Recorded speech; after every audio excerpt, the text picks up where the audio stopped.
अस्सलाम वालेकुम traders. Weekly SMC analysis के साथ एक मरतबा फिर आपकी खिदमत में हाजिर हूँ। तो शुरू करते हैं अपनी वीडियो को। मिलते हैं एक छोटे से डिस्क्लेमर के बाद। मेरे साथ रहिएगा। Welcome back traders. अस्सलाम वालेकुम। मैं हूँ आपका दोस्त, आपका भाई, आपका कोच रियाज हुसैन, और आप देख रहे हैं दी कैम्बिस्ट एकेडमी का यूट्यूब चैनल, जहाँ पर मैं हर सैटरडे को आप लोगों के साथ अपना वीकली एसएमसी एनालिसिस अपडेट करता हूँ। इसके अलावा मैं इसी चैनल पर आपको हर बुध वाले दिन सुबह 10 बजे लाइव सेशन आप लोगों के साथ लेता हूं, जहां पर मैं आपको फ्री एसएमसी एजुकेशन देता हूं, आप लोगों के क्वेश्चंस अटेंड करता हूं एसएमसी से रिलेटेड, उनके आंसर भी अपनी समझ बूझ के मुताबिक देने की कोशिश करता हूं। इसके अलावा आप लोग मुझे ट्रेडर रियाज यूट्यूब चैनल पर भी देखते हैं, जहां पर मैं आप लोगों के साथ प्राइस एक्शन से रिलेटेड एब्सोल्युटली फ्री सुबह 10 बजे आप लोगों के लिए मैं लाइव सेशन करता हूं, जहां पर मैं आप लोगों के क्वेश्चंस लेता हूं हर मंडे, ट्यूसडे, थर्सडे और फ्राइडे को सुबह 10 बजे ट्रेडर रियाज यूट्यूब चैनल पर आप मुझसे फ्री अपनी मर्जी के किसी पेयर का एनालिसिस करवा सकते हैं और प्राइस एक्शन से रिलेटेड कोई भी क्वेश्चन मुझसे पूछ सकते हैं। तो शुरू करते हैं अपने एनालिसिस को, जो कि आज हमारा एसएमसी बेस्ड एनालिसिस होगा, वीकली एनालिसिस होगा। ये सारी बातें मैं इसलिए आपको स्टार्ट में बताई कि अगर आप मेरे चैनल पर पहली दफ़ा तशरीफ़ लाए हैं तो आप फैसला करें कि आज की वीडियो आपने देखनी भी है कि नहीं, ताकि आप अपना कीमती वक्त बचा सकें। तो शुरू करते हैं जनाब। यूरो यूएसडी को 4 एज टाइम फ्रेम है। आपको पता है हम वीकली एनालिसिस करने के लिए 4 एज टाइम फ्रेम का इंतखाब करते हैं। उसकी वजह ये है कि 4 एज टाइम फ्रेम में एक लॉन्गर पॉइंट ऑफ व्यू हमें मिल जाता है किसी भी अच्छे पेयर का, जिसमें हम पेयर पर हम ट्रेडिंग करना चाहते हैं। मेरी नज़र में euro USD, GBP USD and gold, ये दो तीन ऐसे पेयर्स हैं जिस पे दुनिया बहुत काम करना पसंद करती है। यूरो यूएसडी पे लोग इसलिए काम करते हैं कि इसका स्प्रेड दुनिया में सबसे कम होता है, जीबीपी यूएसडी का थोड़ा सा ज़्यादा होता है, और गोल्ड पे इसलिए काम करते हैं कि गोल्ड में वॉलेटिलिटी बहुत ज़्यादा होती है। इसीलिए हमने इन्हीं तीन पेयर्स का इंतखाब किया हुआ। लास्ट वीक मैंने आप लोगों से अर्ज़ किया था कि देखें प्राइस ने ये लो स्वीप कर दिया। इतनी सुस्त रवि का मार्केट शिकार हुई हुई है, सुस्त रवि का शिकार हुई हुई है कि आप ये देखें प्राइस पिछले फ्राइडे को जो हमने एनालिसिस किया था, हमने यही अर्ज किया था कि या प्राइस इसको स्वीप करके ऊपर चली जाएगी या फिर इसके नीचे क्लोज कर देगी, तो हम अकॉर्डिंगली अपनी सिचुएशन को मैनेज करने की कोशिश करेंगे। यहाँ पर आप देखें प्राइस ने स्वीप कर दिया, बट हमें एक शार्प मूव अपवर्ड डायरेक्शन में देखने को नहीं मिल रही है। देखिए, जब प्राइस किसी पॉइंट ऑफ इंटरेस्ट, किसी ऐसे पॉइंट ऑफ इंटरेस्ट से प्राइस अगर घूमकर कहीं ऊपर या नीचे चली जाती है, ऐसा पॉइंट ऑफ इंटरेस्ट जिसको हम अपनी नज़र में एसएमसी पॉइंट ऑफ इंटरेस्ट समझ रहे हो, यानी हमारी नज़र में वो पॉइंट ऑफ इंटरेस्ट की बैक पे स्मार्ट मनी बैठी हुई है। तो यार स्मार्ट मनी क्या करती है, जैसे ही आप उसके लेवल पे आके टच करते हैं तो वो आपको उठा के फेंकती है। ये बात मैं पहले भी कई दफ़ा अपनी लाइव स्ट्रीम्स में आप लोगों के साथ कर चुका हूँ। जैसे ये पॉइंट ऑफ इंटरेस्ट एसएमसी का था, आप ये देखें कि ये पॉइंट ऑफ इंटरेस्ट, ये डबल टॉप एसएमसी के लिए एक वैलिड लिक्विडिटी पॉइंट था। जैसे ही प्राइस ने वो लिक्विडिटी लिया तो एसएमसी ने प्राइस के साथ क्या किया, कहाँ फेंका उसको उठा के। आप बात समझ रहे हैं?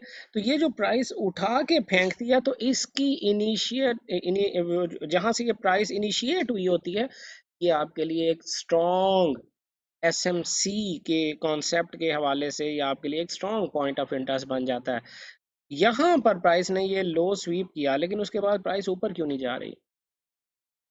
इसका मतलब है कि एसएमसी की नज़र में ये एक अच्छा पॉइंट ऑफ इंटरेस्ट नहीं है, और बहुत ज़्यादा ब्राइटर चांसेस हैं कि प्राइस ऊपर कहीं से आकर वापस नीचे इस लो को ब्रेक करे। जब प्राइस इस लो को ब्रेक करेगी या इसको स्वीप करेगी, फिर हम दोबारा बाय करने की कोशिश करेंगे। फिलहाल मैं टेक्निकली अपने एक्सपीरियंस की बुनियाद पे आपको कह रहा हूँ, हालांकि प्राइस ने लो स्वीप किया है, हमें बाय ढूंढनी चाहिए, लेकिन मैं अपने एक्सपीरियंस की बुनियाद पे आपको कह रहा हूँ कि ये मूवमेंट एक एसएमसी मूवमेंट नहीं है।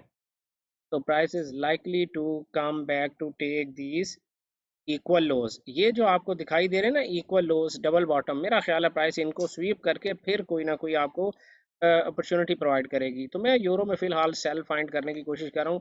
सेम लाइक जीबीपी यूएसडी, आप ये देखें, ये मूवमेंट देखें प्राइस की, और यहाँ से अपने पॉइंट ऑफ इंटरेस्ट से प्राइस की मूवमेंट देखें। रेड कैंडल्स ज्यादा बड़ी हैं। यहाँ पर ये मैंने पता नहीं अब आपको क्या कहा होगा, मैं इसको डिलीट करता हूँ।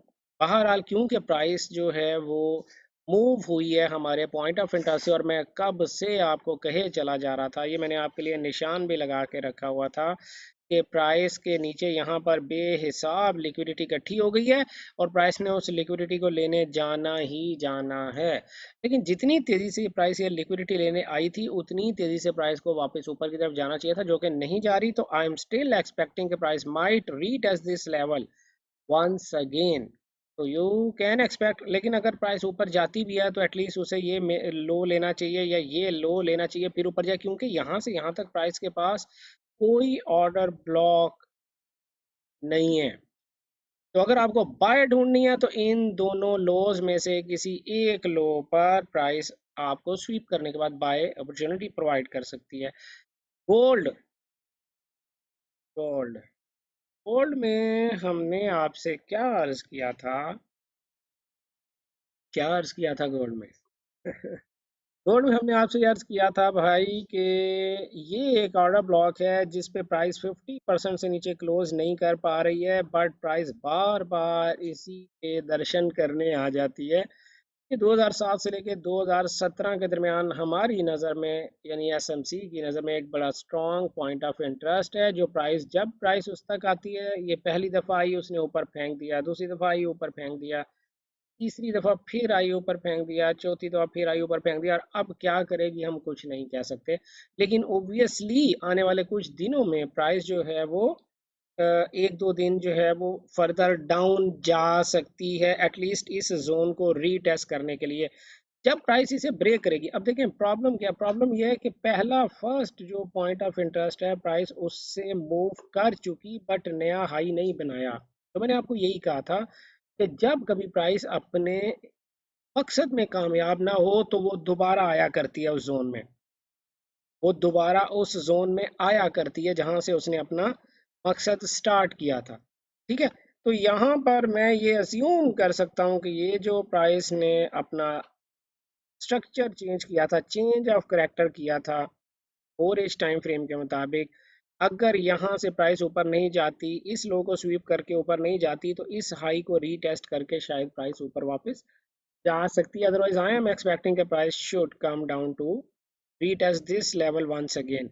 ये हमारा एसएमसी का एनालिसिस था जिसमें हमने आप लोगों के साथ यूरो यूएसडी जीबीपी यूएसडी और गोल्ड को टेक्निकली एसएमसी की बुनियाद पे एनालाइज किया, और आप लोगों को अगले आने वाले दिनों में इन तीनों पेयर्स की मूवमेंट के बारे में अपनी इस अकल और समझ के मुताबिक आप लोगों को गाइड किया। उम्मीद है कि प्राइस उसी तरह बिहेव करे जैसे हम एक्सपेक्ट कर रहे हैं, लेकिन ये कोई ज़रूरी नहीं है, कतन ज़रूरी नहीं है। ठीक है, आपको अपने एनालिसिस खुद परफॉर्म करने चाहिए और सीख कर ट्रेडिंग करनी चाहिए। अगर आप ट्रेडिंग हमसे सीखना चाहते हैं तो बुध वाले दिन सुबह 10 बजे इसी चैनल पर हमें लाइव ज्वाइन कर सकते हैं, या ट्रेडर याज के यूट्यूब चैनल पर हर मंडे को, ट्यूसडे को, थर्सडे को और फ्राइडे को आप हमें लाइव ज्वाइन कर सकते हैं सुबह 10 बजे, एब्सोल्युटली फ्री इस ट्रेडर याज यूट्यूब चैनल पे। लेकिन अगर आप पेड कोई कोर्स हमसे करना चाहते हैं तो दी कैम्बिस अकेडमी के व्हाट्सएप नंबर पर रब्ता करें, +923106900125, टॉप पे आपके पास लिखा हुआ है। मिलते हैं आपसे मंडे को सुबह 10 बजे ट्रेडर याज के यूट्यूब चैनल पर। तब तक अपना ढेर सारा ख्याल रखिएगा। गुड लक, हैप्पी ट्रेडिंग, अल्लाह हाफिज़।